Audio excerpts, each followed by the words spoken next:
Today on the Automated Realtor, SMS Marketing Best Practices. You probably collect phone numbers from your customers, but that doesn't mean that you can start mass SMS marketing. Much like email marketing, SMS message marketing requires a clear opt-in.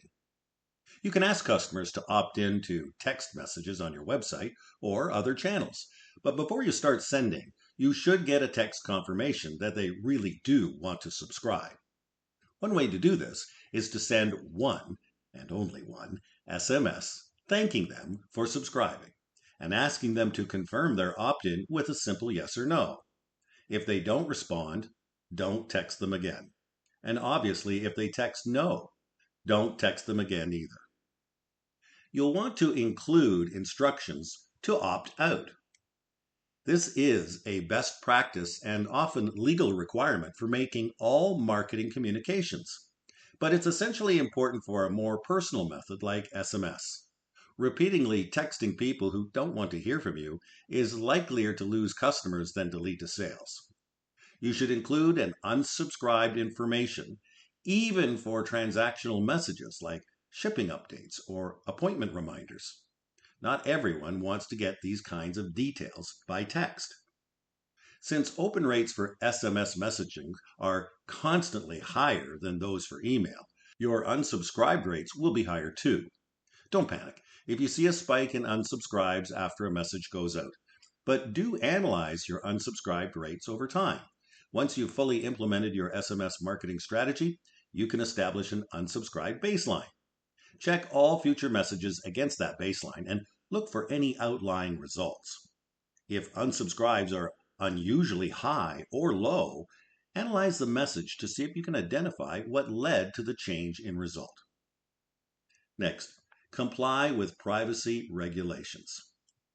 SMS message marketing is subject to privacy regulations and other compliance guidelines.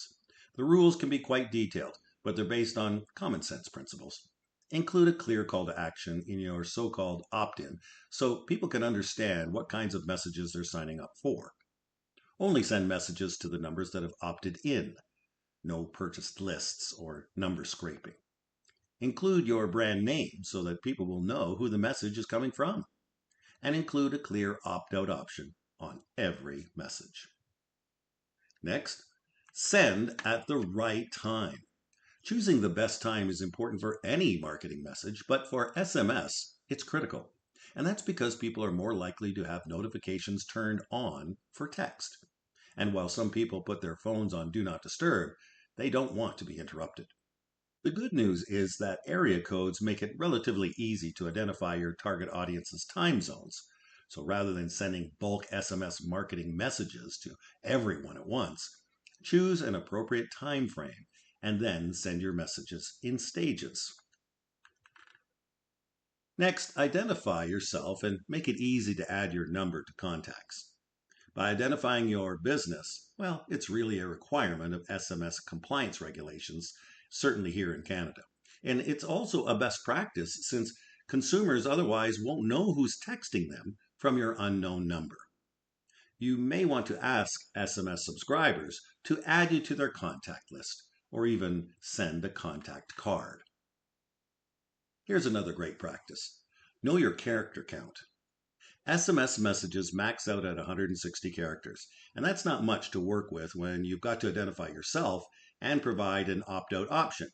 So you'll need to know exactly what you want to say and not waste any characters. Just get to the point quickly and use links to fill out the details of your message. Make it worth your customer's while. 81% of Canadian consumers unsubscribe when they think brands send too many messages. And that doesn't just mean text messages, that means messages across all channels. SMS is a form of direct contact that needs to contain unique or time-sensitive offers so that subscribers feel it's worth the intrusion. The offer needs to be personalized in a way that consumers won't see it on a more passive channel like your website or other social channels. And that way you can facilitate the option for real-time guided purchasing. And there you have a few of the best practices for SMS marketing.